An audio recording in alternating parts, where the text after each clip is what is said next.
ফুরফুরা শরীফের পিজাদা আব্বাস সিদ্দিক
প্রিয় দর্শক, এনবিটিভির পর্দায় আপনাদেরকে স্বাগত।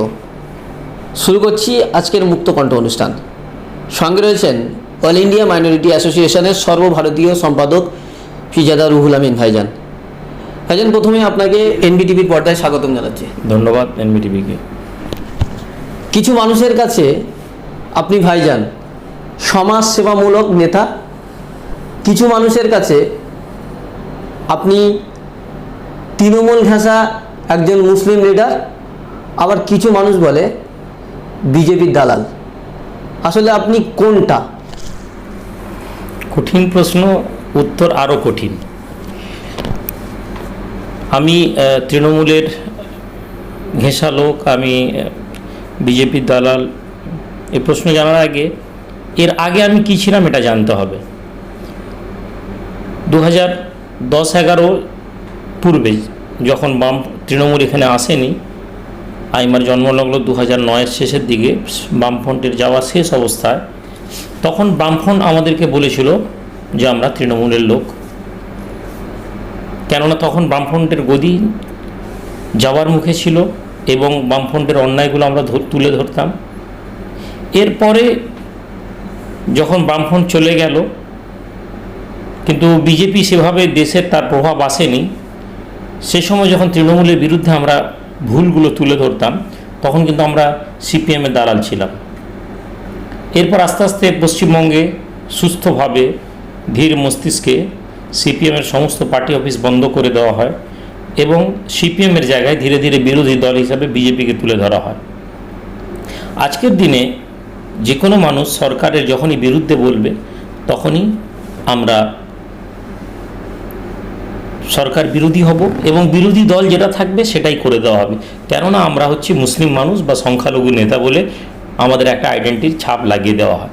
আমরা কখনো সেকুলার নেতা হতেও পারবো না, আর আমাদেরকে কখনো সেকুলার নেতা হিসেবে দেখাও হবে না।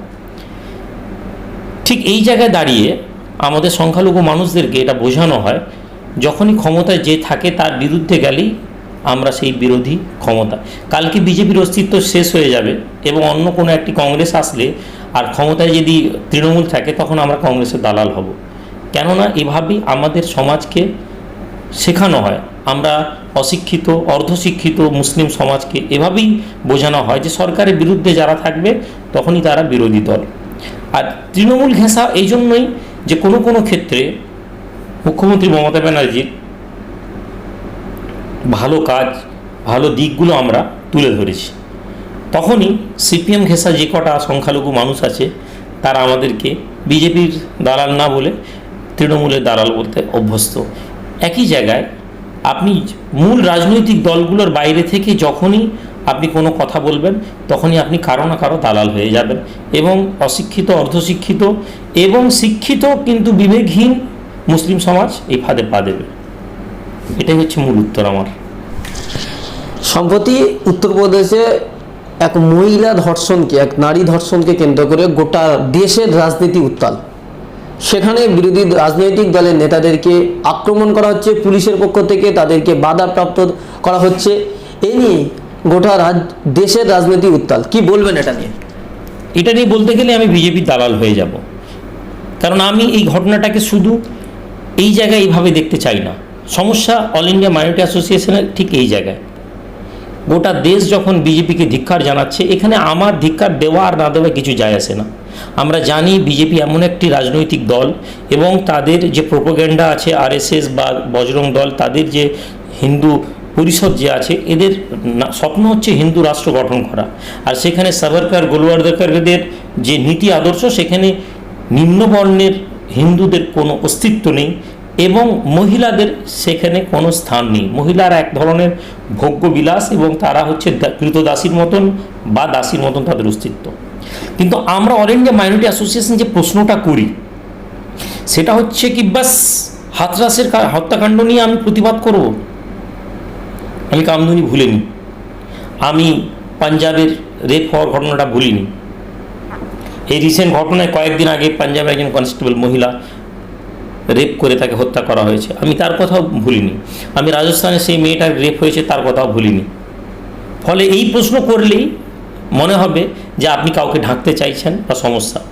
আমরা অল ইন্ডিয়া মাইনরিটি অ্যাসোসিয়েশন এটা বলতে চাই, ভারতবর্ষের স্বাধীনতার পরে যতগুলো প্রথম সারির রাজনৈতিক দল এসেছে, তাদের প্রত্যেকের সময়ে এরকম ধরনের ঘটনা ঘটে, কিন্তু কোনো রাজনৈতিক দলই কখনোই এই ঘটনার কোনো ঠোস আইন আনেনি।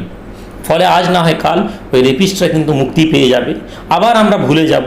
কিন্তু যদি একটি আইন করা হতো, চায়নাতে যেভাবে রেপিস্টদের শাস্তি হচ্ছে মৃত্যু, সৌদি আরবে যেমন হত্যা করা হয়, মৃত্যু দেওয়া হয়, আমেরিকায় যেমন মৃত্যু দেওয়া হয়, এরকম যদি আমরা একটি আইন প্রণয়ন করতাম, তাহলে দেখতেন ব্রাহ্মণ্যবাদের যে বৃহত্তর অংশ, যারা রেপ এবং হত্যা করাটা যাদের কাছে কোনো ধরনের অপরাধ না, বিশেষ করে নিম্নবর্গ এবং মুসলিমদেরকে, তাদের জন্য কিন্তু এটা হবে না। এই জন্য আমার কাছে এটা আলাদা করে বিজেপির কোনো দোষ আমি দেখতে পাই না, কেননা এই সমাজ ব্যবস্থার মধ্যে প্রথম সারির রাজনৈতিক দল সকলেই এই পাপে পাপী এবং আমরা এদেরকে যারা সমর্থন করি আমরাও সমান অপরাধী। এই জন্যই আমরা যতক্ষণ না একটি এমন কিছু সেকুলার ভাবনা চিন্তা বা এমন কিছু আইন রাস্তায় নামিয়ে আনতে বাধ্য করছি সরকারকে, ততদিন এরকম রেপ প্রতিদিন হবে। মিডিয়া 4 দিন 6 দিন বলবে, আবার ভুলে যাব আমরা, সমাধান হবে না। সম্প্রতি কিছুদিন আগে কেন্দ্র সরকার রাজ্যসভায় এবং লোকসভাতে কৃষি বিল পাস করিয়ে নিয়েছে, এমনকি রাষ্ট্রপতি সেটা সেই বিলে সই করেছে, সেটা আইনে পরিণত হয়েছে। যে কৃষি আইন নিয়ে দেশ জুড়ে বিরোধী রাজনৈতিক দলগুলো বিভিন্ন জায়গায় মিটিং মিছিল বিরোধিতা করেছেন, রাজ্যসভা লোকসভা থেকে ওয়াক আউট করেছেন, কিন্তু তারপরেও সেই আইন পাস হয়েছে।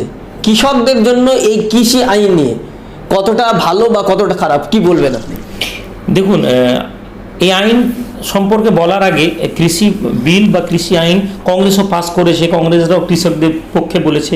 এই আইনটা যতটুকুন আমি বুঝেছি বা যেভাবে এই আইনটাকে বোঝানো হচ্ছে, তার মধ্যে অ্যাকচুয়ালি এই আইনটা কৃষকদের পক্ষে কোনো হিতকর হবে বলে আমার মনে হয় না। ঘুরিয়ে ফিরিয়ে ফোর্ডে বা যারা ব্রোকার যারা ছিল, তাদের হাত থেকে এই সিস্টেমটাকে তুলে মাল্টি ন্যাশনাল কোম্পানি আদানি আম্বানিদের হাতে চাষিদের ভাগ্যকে নির্ধারণ করে দেওয়া হয়েছে। এবং যেটা সমস্যা, এর আগে একটা চাষিদের পক্ষে একটা মার্কেটিং ব্যালেন্সিং, রেট ব্যালেন্সিং করার জন্য একটি যে পদ্ধতি ছিল, সেটাও বন্ধ করা হয়েছে। ফলে কৃষকরা যদি এই বিল পাস হয়ে যাওয়ার পরে অরিজিনালি ইমপ্লিমেন্ট হয়, তাহলে কৃষকদের আইনের দরজাও খোলা থাকবে না। আসলে বিজেপি এমন কোনো আইন আমাদের দেশে আনেনি যা কেবলমাত্র মুষ্টিমেয় কিছু লোকেদের কল্যাণ ছাড়া ভারতবর্ষের কোনো উপকার হয়েছে। কিন্তু আমি একথা একদিক থেকে বলতে চাই যে এরকম ধরনের আইন প্রণয়ন হওয়ার পরে ভালো, কেননা সর্বোপরি বিজেপির যে স্বপ্ন ছিল যে এরা মুসলিমদেরকে টাইট করবে, আর এই স্বপ্ন যে সমস্ত হিন্দুরা দেখেছিল, সবচেয়ে বেশি এফেক্টেড তারাই হচ্ছে। আপনি ইউপি বলুন, আপনি মহারাষ্ট্র বলুন, আপনি গুজরাট বলুন, সমস্ত জায়গায় আপনি যদি লক্ষ্য করে দেখেন, সবচেয়ে বেশি কৃষক মরার ঘটনা ইউপি, গুজরাট, এই সমস্ত স্টেটগুলোতে, আর এগুলো বিজেপি অধ্যুষিত। ফলে যারা ধর্মের নামে পাপকে ডেকে নিয়ে আসবে, তাদেরকে ফল ভোগ করতে হবে এবং সাধারণ মানুষ সবাই ভোগ করবে। কিন্তু বিজেপি আসলে ভারতবর্ষকে ধ্বংস করে কর্পোরেট জগৎকে প্রশ্রয় দিচ্ছে, তা ভারতবর্ষের মানুষদেরকে বোঝার জন্য এই ভোগটা তাদেরকে করতে হবে। এই আইন আমাদের জন্য ক্ষতিকারক এবং দেশের জন্য ক্ষতিকারক বলে আমি মনে করি। মুর্শিদাবাদের জঙ্গিকাণ্ড নিয়ে একেবারেই সংবাদ মাধ্যমে উত্তাল, রাজনীতিতে যতটা উত্তাল না হয়েছে, সংবাদ মাধ্যমে তার থেকে বেশি উত্তাল হয়েছে। বিশেষ করে মেইনস্ট্রিম মিডিয়া এটাকে কোনো এক সম্প্রদায়কে দাগ দেওয়ার চেষ্টা করছে। সেই জায়গায় দাঁড়িয়ে সিদ্দিকুল্লাহ চৌধুরীর একটি মন্তব্য ঘিরে গোটা রাজ্যে বিতর্ক তৈরি হয়েছে। কি বলবেন সেই মন্তব্য নিয়ে? ঘর কো আগ লাগি ঘড়ি কে চিরাগ সে।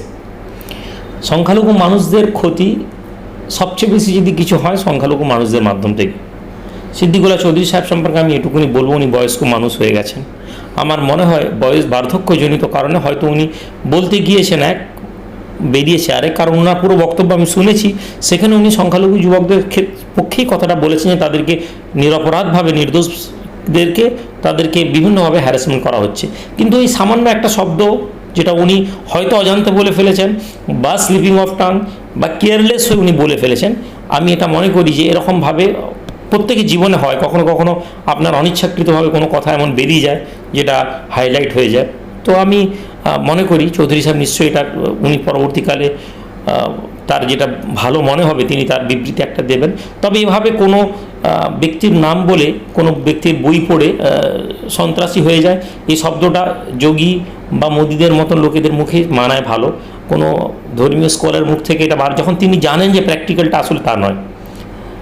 একটা হিন্দু মানুষ জানে না, সে আরবি বই অ আ ক খর বই দেখে তাকে ক্যামেরাম্যান ফোকাস করে মেন স্ট্রিমের ক্যামেরা দেখাচ্ছে সন্ত্রাসী বই, এবং সে মনে করছে সন্ত্রাসী বই। কিন্তু যে ব্যক্তিরা জানে যে এটা একটা সিলেবাসের অ আ ক খ বইয়ের একটা চটি বই, তাকে সে যদি দেখে বলে হ্যাঁ এটা সন্ত্রাসী বই, তাহলে সেটা এক ধরনের অপরাধ বলা যেতে পারে, ভুল বলা যেতে পারে। তো অবশ্যই চৌধুরী সাহেবের ভুল বলা আমার মনে হয় ওনার অজান্তে উনি ভুলটা করেছেন। তবে উনি এর বিষয়ে একটা সাফাই দিয়ে দিলে মনে হয় জাতি বিভ্রান্ত হবে না। কারণ ওনাকে নিয়ে আবার আমরা অনেকেই দুটো মতে এসে গেছি, এটা আমার মনে হয়েছে ঠিক হয়নি। দেখা যাক, আমরা তার পরের বক্তব্যের অপেক্ষায় থাকবো তিনি কি স্টেটমেন্ট দেন। গোটা রাজ্যে আইমা সিদ্ধান্ত নিয়েছে 1000 ব্লাড ডোনেশন ক্যাম্প করবে। এই ব্লাড ডোনেশন ক্যাম্প কি উদ্দেশ্যে, কেন করতে চলেছেন আপনারা? কোভিড-19 ব্লাডের অভাবে অনেক থ্যালাসেমিয়া রোগী মারা যায়।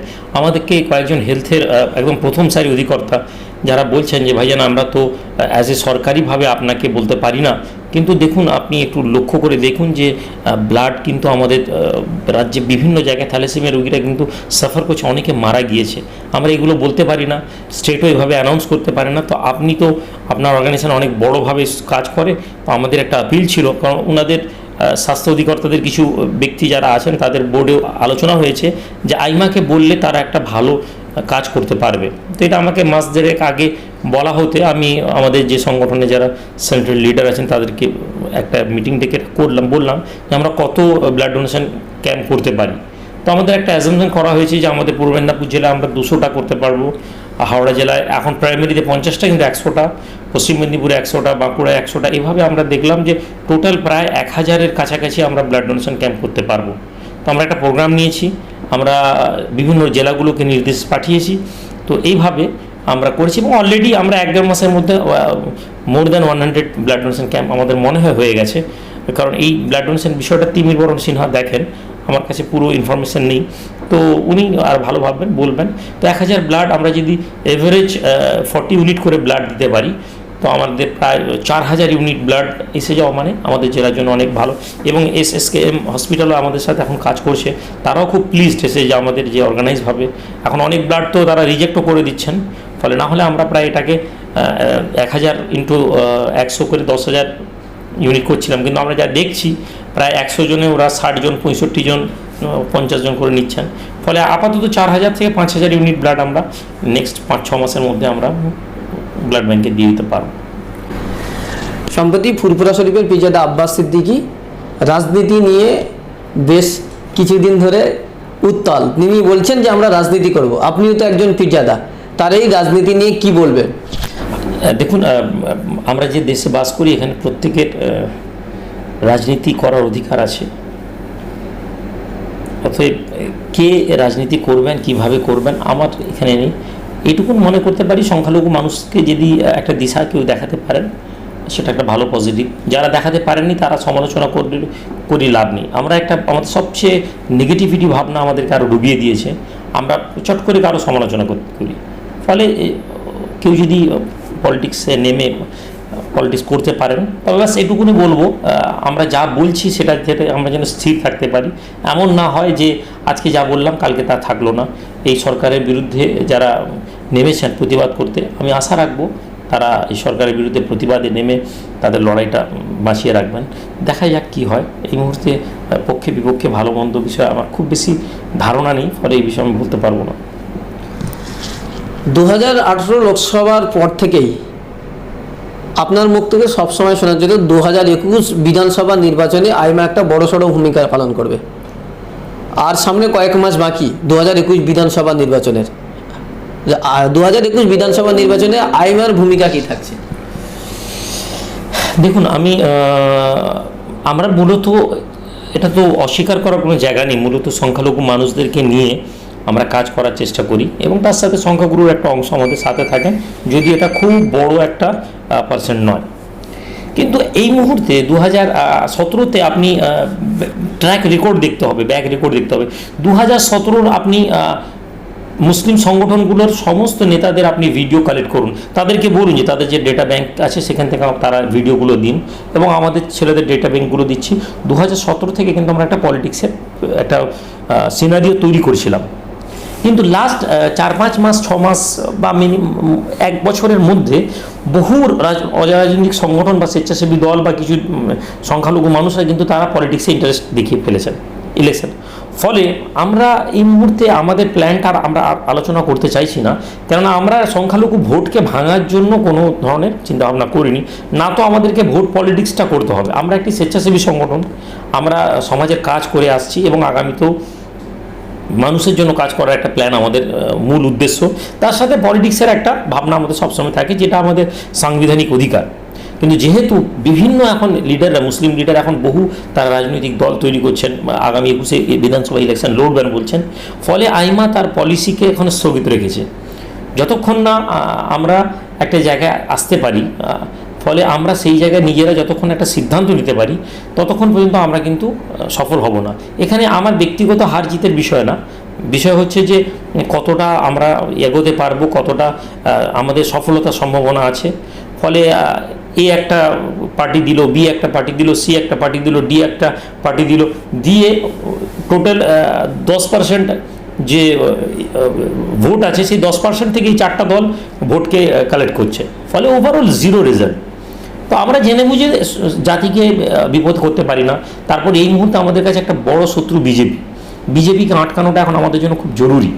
ফলে আমরা নিজেদের ভোটকে খুব প্রপারলি ইউটিলাইজ করার ভাবনা পরিকল্পনা আমরা করছি। তো দেখা যাক, এমন কোনো কাজ করব না যার ফলে বিজেপি এসে যায়। তবে একটা আমাদেরও পলিটিক্যাল ভাবনা চিন্তা আছে, টাইম উইল সে। আমরা অপেক্ষা করছি, দেখা যাক অন্যান্য দলেরা কতটা কী করে না। তারপরে আমাদের, কারণ আমরা অর্গানাইজ ওয়েতে আছি, আমাদের ডিসিশন খুব বেশি টাইম লাগবে না। আমরা 1-1.5 মাসের মধ্যেই ডিসিশন নিতে পারি আমরা পলিটিক্সে কী করতে পারি না করতে পারি। ফলে 2021-এর শুরুর দিকে আমরা দেখছি যদি কিছু সেরকম সিদ্ধান্ত হয় জানতে পারবেন। ধন্যবাদ আপনার এনবিটিভিতে মূল্যবান সময় দেওয়ার জন্য। Thank you. ফের কথা বলছিলাম প্রতাপপুর দরবার শরীফের সৈয়দ রুহুল আমিন ভাইজানের সঙ্গে, যিনি অল ইন্ডিয়া মাইনরিটি অ্যাসোসিয়েশনের সর্বভারতীয় সম্পাদক, বারবার যিনি সমাজসেবামূলক কাজের সঙ্গে জড়িত রয়েছেন। আইমা যে সংগঠনটি তিনি প্রতিষ্ঠা করেছেন সেই সংগঠন কিন্তু বারবার সমাজসেবামূলক কাজ যুক্ত রয়েছেন। এই মুহূর্তে কোভিড সিচুয়েশনে গোটা রাজ্য জুড়ে 1000 ব্লাড ডোনেশন ক্যাম্প করতে চলেছেন। আপনাদেরকে জানিয়ে রাখবো, আবারও আমরা পরবর্তী আপডেটে কি বলছেন, তাদের রাজনৈতিক চিন্তাভাবনা কি, তারা সামাজিক চিন্তাভাবনা কি, অবশ্যই এনবিটিভির পর্দায় আপনারা দেখতে পারবেন। এখন এই পর্যন্ত, পরবর্তী খবরের আপডেট পেতে আমাদের সঙ্গে থাকুন।